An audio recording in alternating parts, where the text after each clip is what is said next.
Good morning everyone. मैं Kirti Gupta grow with Vikas channel में आप सभी का बहुत बहुत स्वागत करती हूँ। आज हम बात करेंगे संस्कृत के सिलेबस के बारे में, जो हमारे यूपी टेट और सी टेट के लिए बहुत ही इंपॉर्टेंट होता है। ये हमारा सेकंड लैंग्वेज होता है, ठीक है। जो यूपी टेट और सी टेट के पेपर होते हैं उसमें 150 नंबर के प्रश्न पूछे जाते हैं। उसमें 5 सब्जेक्ट्स होते हैं। पहला क्या होता है? पहला जो होता है हमारा होता है CDP, जैसे बाल विकास। सेकंड हमारा होता है मैथमेटिक्स यानी कि गणित। थर्ड हमारा होता है एनवायरनमेंट यानी कि पर्यावरण। और 4 और 5th में हमारे लैंग्वेजेस आ जाते हैं, जैसे कि हमारा फर्स्ट लैंग्वेज होता है हिंदी और सेकंड लैंग्वेज जो हमारा होता है वो होता है इंग्लिश या संस्कृत। वो ऑप्शनल होता है, आप उसमें से कोई भी एक सेलेक्ट कर सकते हो। तो आज हम बात करेंगे जो हमारा सेकंड लैंग्वेज है संस्कृत, उसके सिलेबस के बारे में। तो सबसे पहले बात करते हैं कि हमारा सिलेबस क्या है। तो फर्स्ट जो हमारा टॉपिक है वो है वर्णमाला। तो वर्णमाला पूछे जाते हैं। तो जो हमारा वर्णमाला होता है उसमें क्या पूछा जाता है? सबसे पहले इसमें बात होती है माहेश्वर सूत्र की, कि माहेश्वर सूत्र कितने होते हैं, उसकी उत्पत्ति कहाँ से हुई, इन सारी चीज़ों के बारे में। फिर हमारे आते हैं स्वर के प्रकार, स्वर कितने होते हैं, व्यंजन कितने होते हैं, स्वर किसे कहते हैं, व्यंजन किसे कहते हैं, इनके प्रकार क्या होते हैं, ये सारी चीज़ें होती हैं। जैसे कुछ क्वेश्चंस मैं आपको बताती हूँ, ये प्रीवियस ईयर के क्वेश्चंस हैं जो मैंने लिए हैं। जैसे उच्चारण स्थान से रिलेटेड कुछ क्वेश्चन पूछ देता है, जैसे री वर्ण का उच्चारण स्थान क्या होता है, ठीक है। स्पर्श व्यंजन किसे कहते हैं, स्वरों एवं व्यंजनों का प्रत्याहार कौन सा है। आप जैसे जब वर्णमाला चैप्टर पढ़ेंगे तो इसमें प्रत्याहार के बारे में भी पढ़ेंगे, उच्चारण स्थान के बारे में पढ़ेंगे, क्योंकि हमारे जो व्यंजन होते हैं वो कई सारे पार्ट में डिवाइड है। जैसे स्पर्श व्यंजन होते हैं, उसमें व्यंजन होते हैं, और स्पर्श व्यंजन भी जो होते हैं वो भी कई पार्ट्स में, कई वर्गों में डिवाइड होते हैं। जैसे क च ट त प वर्ग होता है, तो उनमें भी जो अक्षर होते हैं उनका उच्चारण स्थान हमें पूछ लेता है। तो ये सारे क्वेश्चंस जो आप देख रहे हैं, इसी टाइप के क्वेश्चन आपको पूछे जाएंगे यूपी टेट के सिलेबस में, यूपी टेट के क्वेश्चन पेपर में। फिर हमारा जो दूसरा है वो है संधि। संधि क्या है? जैसे कि संधि में आपको पूछ देगा कि उपेंद्र का संधि विच्छेद है, हितोपदेश में संधि है, ठीक है। तो उपेंद्र एक शब्द दिया है, उसका आपको संधि विच्छेद पूछ सकता है, ठीक है। और हितोपदेश, इसमें कौन सी संधि है। इसी तरीके से कई सारे शब्द आपको दे सकते हैं जिसमें संधि पूछ सकता है या संधि विच्छेद पूछ सकता है, ठीक है। तो ये तो हो गया संधि से रिलेटेड बात। अब जो हमारा थर्ड टॉपिक है वो है उपसर्ग।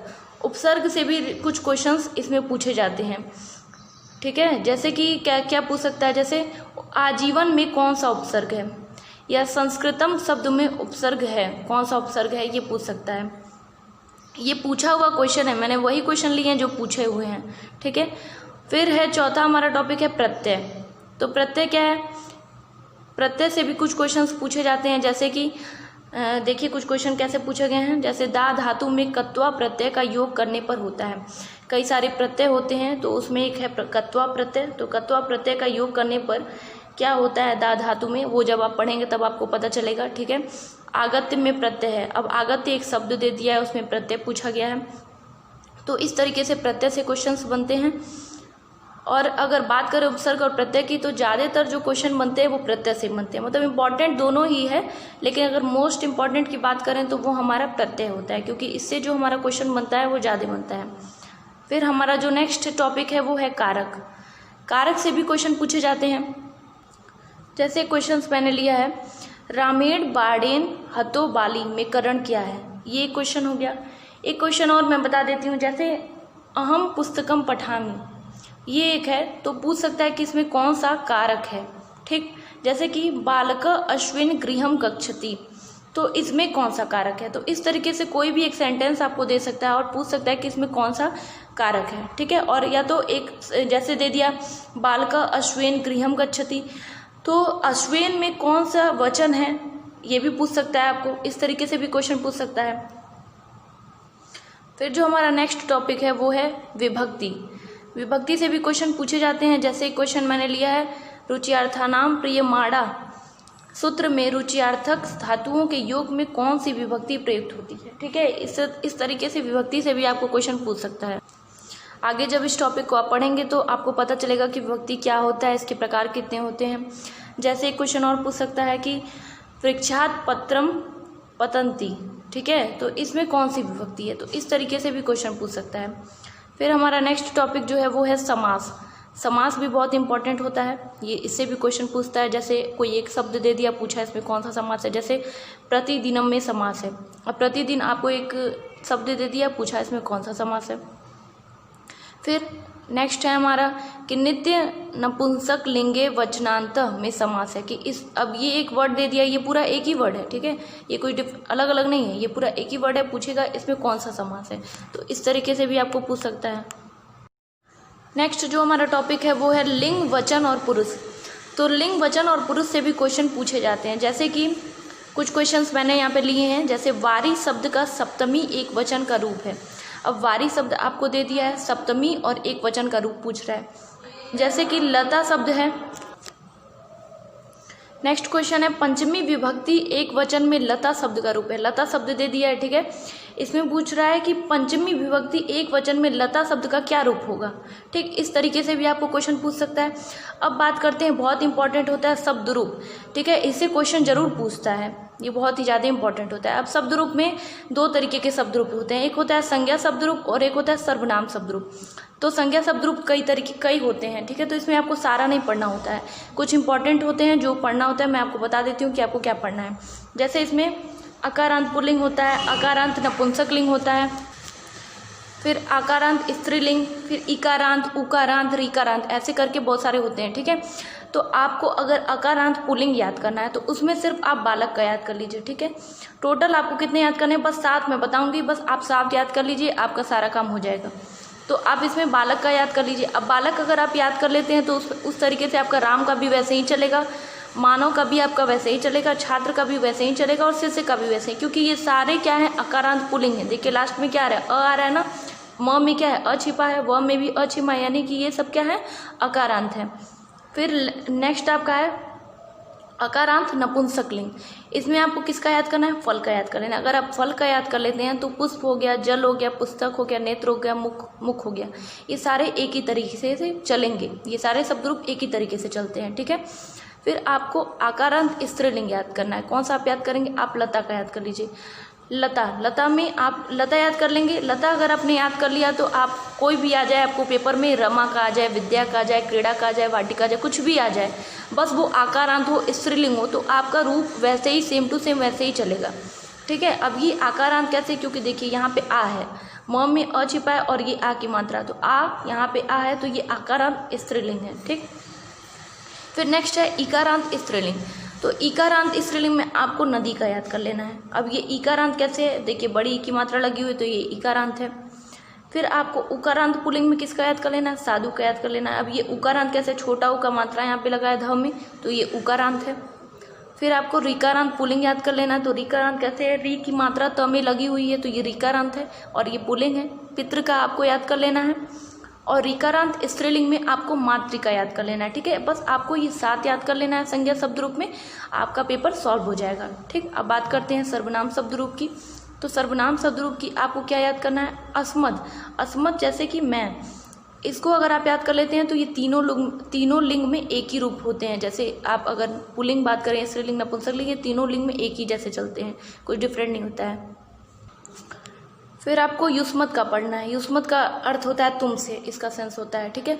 ये भी तीनों लिंग में एक से रूप होते हैं, इसका भी।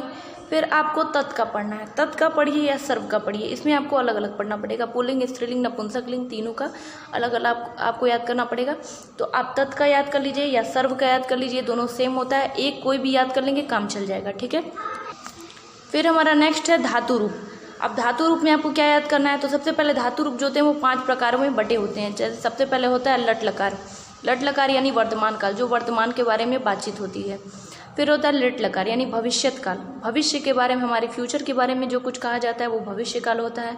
फिर होता है लंग लकार यानी कि भूतकाल, यानी हमारी पास्ट से रिलेटेड जो कुछ बातें कही जाती हैं वो भूतकाल होती हैं।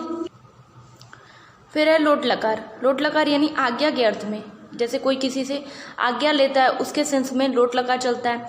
फिर होता है विधि लिंग यानी कि चाहिए के अर्थ में। तो ये 5 लकार आपको याद करने होंगे धातु रूप में। तो इसमें आप किसका पढ़ेंगे, आप एक पढ़ लीजिए पट धातु। पट धातु यानी पढ़ना।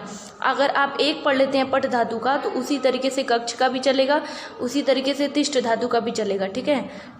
तो ये सारे एक ही तरीके से चलते हैं, बस आप एक याद कर लीजिए पट धातु का, वही इंपॉर्टेंट होता है। नेक्स्ट हमारा टॉपिक है जो है वो है वाच्य परिवर्तन, यानी कि जैसे इंग्लिश में हम बात करते हैं ट्रांसलेशन की, वैसे ही संस्कृत में होता है वाच्य परिवर्तन, ठीक है।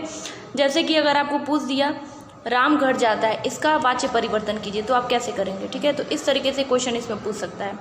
फिर हमारा नेक्स्ट होता है अव्यय, अव्यय से रिलेटेड क्वेश्चन आते हैं। फिर हमारा 13वां टॉपिक है संख्याएं। संस्कृत में संख्याओं का ज्ञान बहुत इंपॉर्टेंट होता है। जैसे आपको पूछ सकता है कि 59 को आप अंकों में कैसे प्रदर्शित करेंगे, ठीक है। तो आपको संस्कृत में पता होना चाहिए कि 59 कहा किसको जाता है, तभी तो आप बताएंगे। तो संख्याओं का ज्ञान बहुत ज़रूरी है। फिर 14 ये है कि घर परिवार परिवेश पशु पक्षी घरेलू वस्तुओं की जो भी उपयोग की चीज़ें होती हैं उनके संस्कृत नामों से आपके परिचय होने चाहिए। जैसे हमारे शरीर में जो भी हमारे बॉडी पार्ट्स होते हैं, जैसे हमारे हाथ हो गए, हमारे पैर हो गए, हमारा सिर हो गया, तो इन सारी चीज़ों को हम संस्कृत में कैसे जानते हैं, किस नामों से जानते हैं, ये सारी चीज़ें होती हैं। फिर हमारा 15 है पर्यायवाची शब्द विलोम शब्द, और लास्ट हमारा है कवियों एवं लेखकों की रचनाएं। तो ये सारी चीज़ें हमारे यूपी टेट के सिलेबस के अंतर्गत आती हैं। अब बात हम करते हैं सीटेट के एग्जामिनेशन की। तो सीटेट में भी जो होता है संस्कृत हमारा लैंग्वेज सेकंड, वो 30 मार्क्स का पूछता है। जो हमारा फर्स्ट पार्ट होता है वो होता है संस्कृत का पैराग्राफ, जो 15 मार्क्स का आता है। इसमें एक पैरा आता है गद्यांश से और एक पैरा आता है पद्यांश से। तो गद्यांश से 9 क्वेश्चन पूछे जाते हैं और पद्यांश से 6 क्वेश्चन पूछे जाते हैं। अब गद्यांश में कैसे क्वेश्चन पूछे जाते हैं, जैसे मान लीजिए कि एक गद्यांश दे दिया, तो उस गद्यांश का जो भी टॉपिक होता है उससे रिलेटेड कुछ क्वेश्चंस आपको पहले रखे जाते हैं। 2-3 क्वेश्चन तो वैसे होते हैं। फिर उसके बाद से व्याकरण से संबंधित कुछ क्वेश्चन, जैसे कि आपका धातु रूप शब्द रूप से रिलेटेड बहुत इंपॉर्टेंट था। विभक्ति तो मस्ट है, एकदम पूछता है, ठीक है। आपका प्रत्यय हो गया, संधि, समास, लकार, ये सारी चीज़ें आपका व्याकरण तैयार होना चाहिए सीटेट के पर्पज से भी। फिर पद्यांश में भी वही चीज़ें होती हैं। 6 क्वेश्चन है, तो इसमें पहले जो आपका पद्यांश दिया हुआ है उससे रिलेटेड 2-3 क्वेश्चन, फिर आपका व्याकरण से रिलेटेड कुछ क्वेश्चंस आपको पूछे जाते हैं। फिर बात करते हैं संस्कृत में शिक्षण शास्त्र की। ये 15 क्वेश्चंस होता है। तो इसमें क्या होता है, इसमें कोई भी व्याकरण नहीं होता है।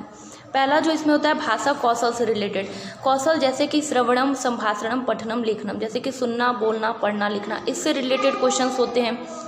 फिर दूसरा होता है भाषा अधिग्रहण एवं अधिगम, लर्निंग। अधिगम क्या होता है, लर्निंग, यानी आपने क्या सीखा है, बच्चों को आपने क्या सिखाया है, उनको आपकी जो टीचिंग लगती है तो उस दौरान आपने उनको कितना समझा है, उससे रिलेटेड स्किल्स क्या डेवलप हुए हैं, उससे रिलेटेड लर्निंग के बेसिस के आधार पे कुछ क्वेश्चंस पूछे जाते हैं। फिर होता है अधिगम अक्षमता, ये बहुत इंपॉर्टेंट होता है, मोस्ट इंपॉर्टेंट होता है, ठीक है। अधिगम अक्षमता, इससे क्वेश्चन जरूर पूछा जाता है। इसमें क्या होता है, जैसे कि कुछ अक्षमताएं होती हैं, जैसे कि मैथमेटिक्स से रिलेटेड होती हैं, जैसे डिस्कैलकुलिया होता है, डिस्ग्राफिया होता है, डिसलेक्सिया होता है, तो इससे एक क्वेश्चन तो जरूर पूछता है। फिर हमारा होता है समावेशी कक्षा से रिलेटेड। समावेशी कक्षा क्या होती हैं, जैसे कि कुछ बच्चे होते हैं जो दिव्यांग होते हैं, कुछ बच्चे होते हैं जो नॉर्मल होते हैं, कुछ बच्चे होते हैं जो बहुत ही प्रतिभाशाली होते हैं। तो उन सारे बच्चों को जब हम एक साथ पढ़ाते हैं ना, बिना भेदभाव के, तो वो होता है समावेशी कक्षा। तो उससे रिलेटेड कुछ क्वेश्चन हमें पूछता है समावेशी कक्षा से रिलेटेड। लास्ट में मूल्यांकन से संबंधित कुछ प्रश्न पूछे जाते हैं, जैसे सतत मूल्यांकन, उपचारात्मक शिक्षण से रिलेटेड कुछ क्वेश्चन पूछे जाते हैं। तो ये हमारा रहा सीटेट का कि आपको कैसे क्वेश्चन पूछे जाएंगे। अब अगर आप चाहते हैं कि ये सिलेबस आपको मिल जाए तो आप इसका स्क्रीनशॉट भी ले सकते हैं।